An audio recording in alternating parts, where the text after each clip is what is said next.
Je vais vous présenter le travail qui a été mené par la Chambre d'agriculture de l'Aude sur les paillages pendant 4 années. Alors la technique de paillage n'est pas une technique nouvelle. Par contre, on a bénéficié des avancées récentes et techniques en termes de matériaux. Et ça nous a permis de nous reposer la question de l'intérêt de ce genre de pratique. Le contexte, c'est le même que celui que vous avez expliqué, Xavier Delpuech, avec une particularité, on s'est intéressé essentiellement aux jeunes vignes, puisqu'on a très peu d'herbicides de prélevés à notre disposition, et l'entretien de ce jeune vignoble, qu'il soit en agriculture conventionnelle ou en agriculture biologique, pose pas mal de problèmes. Effectivement, les derniers résultats sur les zones de captage prioritaires nous confirment l'intérêt de ce type de démarche, en recherche d'alternatives aux herbicides chimiques. L'objectif, c'est bien de pouvoir contrôler les adventices pendant les 3 premières années, sans qu'on ait d'impact négatif sur la conduite de la vigne. L'objectif, c'est aussi d'avoir une mise en œuvre à la plantation et mécanique de ces matériaux de paillage, des matériaux qui doivent être stables au vent, avec un coût acceptable pour l'exploitant, ça reste toujours relatif. Alors on a testé 3 types de matériaux, des bouchons de paille compressés, qui nous ont donné de mauvais résultats, puisqu'ils ont disparu rapidement au bout de 2 ans. Ils ont fait la joie des lapins et des champignons qui ont pu se développer dessus. On a testé du film plastique dit biodégradable de 80 microns d'épaisseur. Au terme biodégradable, je préférerais qu'on utilise le terme compostable, puisque ce matériau est digéré par le sol et les parties non digérées s'échappent de la parcelle. Et un feutre de paillage qui est fait à partir de fibres de chanvre et de lin, qui se présente sous 2 grammages, 1400 et 1800 grammes au mètre carré, et on l'a testé en 2 largeurs, 55 et 70 cm de large. Alors pour vous donner une idée, cette photo vous l'avez peut-être déjà vue dans la presse, du visuel que l'on a sur une parcelle qui a été paillée. Donc les jeunes plants traversent le système de paillage au travers d'une fente. Dans tous les cas, le paillage a été mis en place après la plantation de la vigne.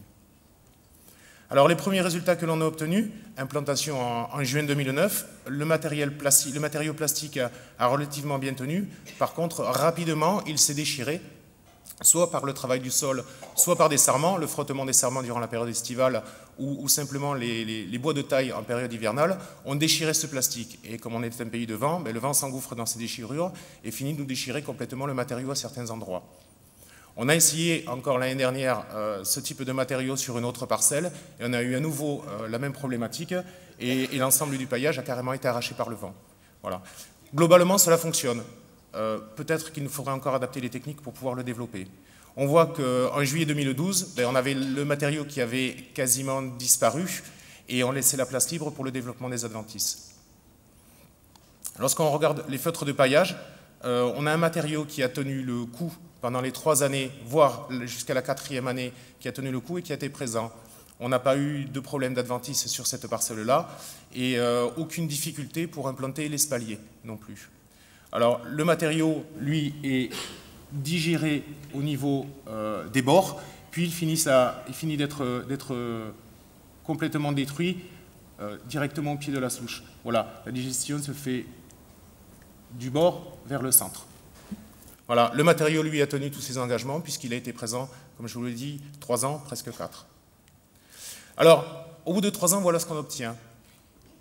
On a quand même atteint cet objectif qui était de pouvoir gérer les 3 premières années sans aucun intrant herbicide. Cette parcelle d'essai n'a eu aucun intrant herbicide pendant 3 ans. Par contre, à noter, sur le paillage plastique, on a aussi de la terre qui s'y dépose avec le travail du sol. Lorsque l'on travaille une parcelle qui est paillée, on est obligé d'adapter les techniques d'entretien interrang avec un travail du sol beaucoup plus lent. Ça, c'est très important à souligner. Une mesure intéressante qui a été faite, c'est sur la compacité du sol. Donc, témoin chimique classique, on a regardé l'incidence et des modalités paillées. Globalement, on a des sols qui sont beaucoup plus souples et on a une meilleure pénétration des racines, une meilleure aération du sol, et on a pu mesurer une meilleure vie microbienne.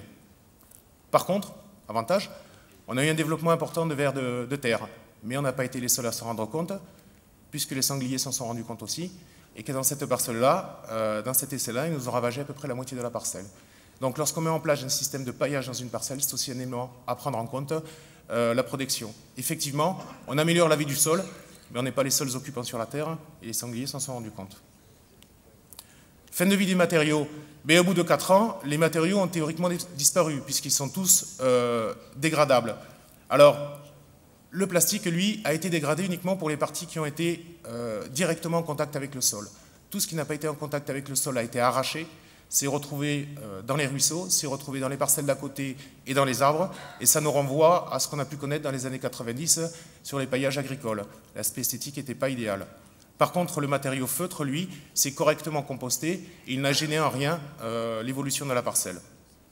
J'ai essayé de vous mettre un petit résumé sur l'intérêt du paillage. Donc vous voyez que globalement, il y a beaucoup plus de cases vertes que de cases rouges. On n'a eu aucune incidence directe du paillage sur la vie de la vigne, sur le contrôle des adventices, sur les poids des bois de taille, excepté peut-être sur les modalités feutres qui sont soit les plus épaisses, soit les plus larges, avec une légère diminution de la photosynthèse. On n'a eu aucune concurrence sur la vigne et aucune concurrence sur les éléments fertilisants. À noter que les modalités paillées au feutre nous ont donné des meilleurs résultats en termes de rendement que le témoin désherbé chimiquement ou le témoin paillé avec du plastique. Sur la dernière ligne, j'ai rajouté quelque chose de plus qualitatif, qui est l'aspect esthétique. Effectivement, toutes les personnes qui ont visité l'essai m'ont confirmé que la présence de plastique, même s'il était biodégradable, n'était pas satisfaisante pour notre agriculture. Au bout de 4 ans, qu'est-ce qui se passe? En fait, le sol ayant été privé de lumière pendant ces 4 années, la dynamique de germination des adventices est très lente. Et il a besoin généralement d'une année ou 2 années pour se relancer et donc pouvoir apparaître les premières adventices. Donc une très lente recolonisation du sol par les adventices. Que peut faire l'agriculteur? Soit il est en agriculture biologique, en zone de captage, en démarche MAE. Il y a tout à fait la possibilité de reprendre un travail du sol traditionnel avec des intercepts au bout de la 4e, voire de la 5e année selon la dynamique de pousse. On est en agriculture conventionnelle, l'agriculteur souhaite absolument travailler avec un herbicide de prélevé, mais il pourra le faire en tâche, puisque la reprise de la pousse des adventices ne va pas être uniforme sur toute la parcelle, et on peut se retrouver simplement avec des zones où on a un petit peu d'herbe, avec beaucoup de zones qui ne sont pas encore enherbées. L'agriculteur peut aussi se contenter d'appliquer traditionnellement un herbicide de prélevé sous la totalité du rang, comme on le fait classiquement sur une vigne de plus de 4 ans, ce qui est un petit peu dommage parce qu'on s'éloigne quand même grandement de l'objectif de départ.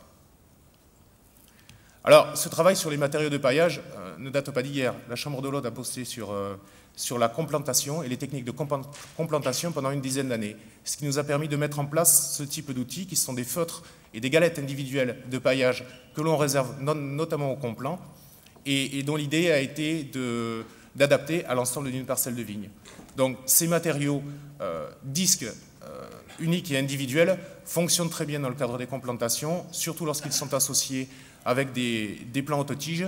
On a eu dans nos essais des taux de reprise au-delà de 90% avec des mises à fruits à 3 ans des jeunes plants.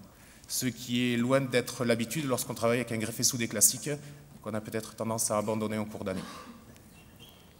Voilà, toutes les informations sur le paillage, vous pourrez les retrouver sur la fiche technique de la Chambre d'agriculture, sur le site de la Chambre d'agriculture de l'Aude. Je vous remercie de votre attention. Merci Frédéric Prigent.